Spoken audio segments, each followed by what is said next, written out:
Imagine waking up one morning, only to find out that your life savings have vanished in thin air. That's what happened to millions of Americans during the infamous U.S. bank crash. Today, we'll explore the chilling events that led to this financial catastrophe. The U.S. bank crash of 2008 was a pivotal moment in history, shaking the global economy to its core. But what caused this disaster, and how can we learn from it? Stay tuned as we dive into the heart of the crisis, using real-life examples and offering valuable advice to help you navigate the world of finance. To understand the bank crash, we need to go back to the early 2000s. The U.S. economy was booming, and the housing market was on fire. Banks and financial institutions were eager to lend money to potential homeowners, often without proper checks and balances. This reckless lending led to the creation of risky mortgage-backed securities. One key lesson from Lehman's collapse is that interconnectedness in finance can be dangerous if not properly managed. Banks rely on each other through interbank borrowing and lending. When one fails, it can threaten others downstream in a domino effect-like manner.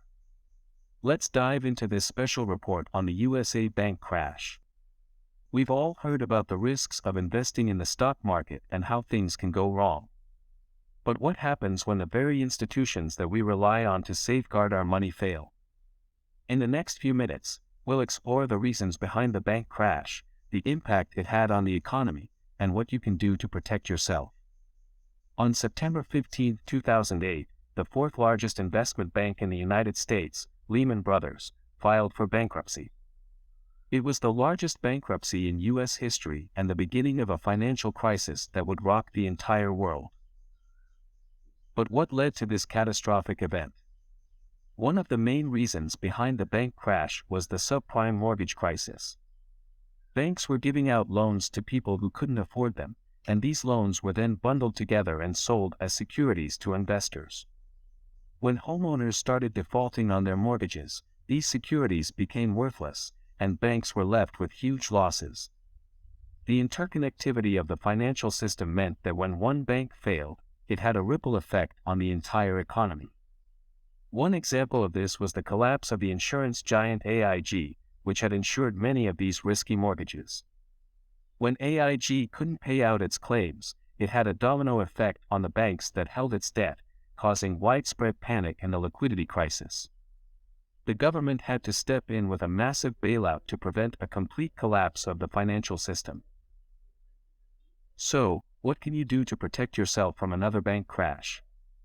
Firstly, it's important to have a diversified investment portfolio that spreads your risk across different asset classes. Don't put all your eggs in one basket. Secondly, make sure you do your due diligence and understand what you're investing in. Don't rely on the advice of others without doing your own research. Finally, it's important to have a plan in place for when things go wrong. Make sure you have an emergency fund that can cover your expenses for at least 3 to 6 months. This will give you the financial security you need to weather any storm. In conclusion, the bank crash of 2008 was a painful lesson in the dangers of greed and complacency in the financial sector. But it also taught us the importance of being informed and prepared. By diversifying your investments, doing your research, and having a plan in place, you can protect yourself from the worst effects of a financial crisis. Thank you for watching, and stay safe out there.